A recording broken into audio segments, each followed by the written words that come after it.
En ce samedi 15 janvier, la gardienne qui s'occupe des singes, Rachel Rogers, remarque quelque chose. Ces animaux sont généralement assez calmes et demeurent cachés. Cette fois, ils étaient très nerveux, plus agités que d'habitude, à tel point que je l'ai noté dans mon rapport journalier. Ce jour-là, les éléphants semblent aux aguets, plus anxieux que d'habitude. Les alligators et les crocodiles, habituellement immobiles, sont nerveux. Le dimanche 16 janvier, Rachel remarque que les singes sont tendus.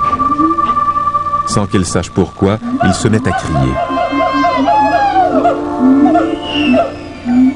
Beaucoup d'animaux du zoo ont un drôle de comportement.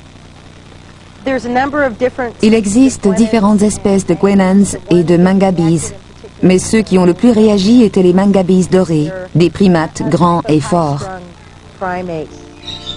Errol Kilkie, le gardien principal des perroquets d'Amazonie, des macoas, des flamants roses, des kiwis et des hérons, a aussi remarqué quelque chose.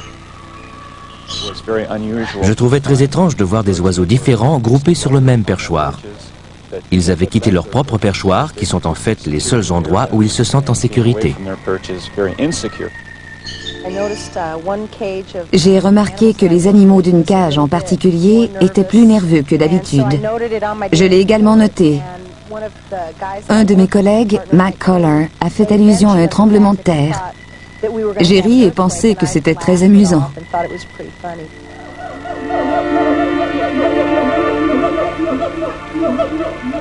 Soudain, le 17 janvier à 4h24, Kilkie s'éveille dans la chambre où il garde, dans une cage installée à ses pieds, ses perroquets d'Amazonie préférés.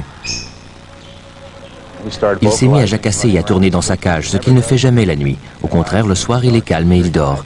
J'ai dû me lever parce que j'étais inquiet à l'idée qu'il y avait quelqu'un dans les environs.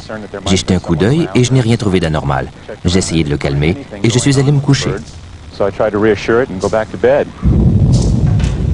C'est à ce moment qu'est survenu le tremblement de terre de 1994 qui a secoué Los Angeles.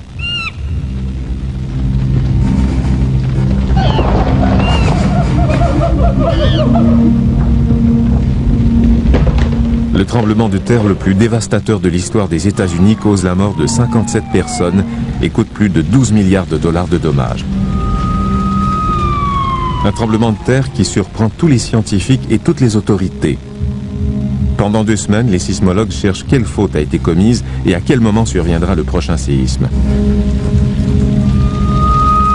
Personne ne sait pourquoi, mais les animaux du zoo de San Diego en savaient bien plus que les experts 48 heures avant le drame. Une fois le tremblement de terre terminé, les animaux étaient aussi confus que les humains. Après ce séisme, j'ai repris mes sens et je me suis demandé si l'oiseau savait que quelque chose allait arriver. J'étais convaincu que oui. Quand ça a été terminé, l'oiseau était tellement nerveux qu'il sautait du haut en bas de sa cage. Je me suis levé et j'ai allumé pour qu'il voie que tout allait bien. Mon oiseau savait qu'il allait se passer quelque chose. On ne peut que constater le fait que les animaux possèdent tout simplement une perception sensorielle accrue de leur environnement. Ils sont étroitement liés à la nature et ont des capteurs que nous ne possédons pas. Je crois qu'ils peuvent ressentir les événements naturels et cela se traduit par de la nervosité. C'était la première fois que les animaux dont je m'occupais changeaient de comportement avant un tremblement de terre. Après le séisme, j'étais plus consciente et j'ai compris les réactions des autres animaux, leur nervosité et leur fébrilité. Un mois plus tard, les animaux du zoo de San Diego sont encore nerveux, tout comme les humains. Toutefois, un seul de ces deux groupes sait quand surviendra le prochain séisme.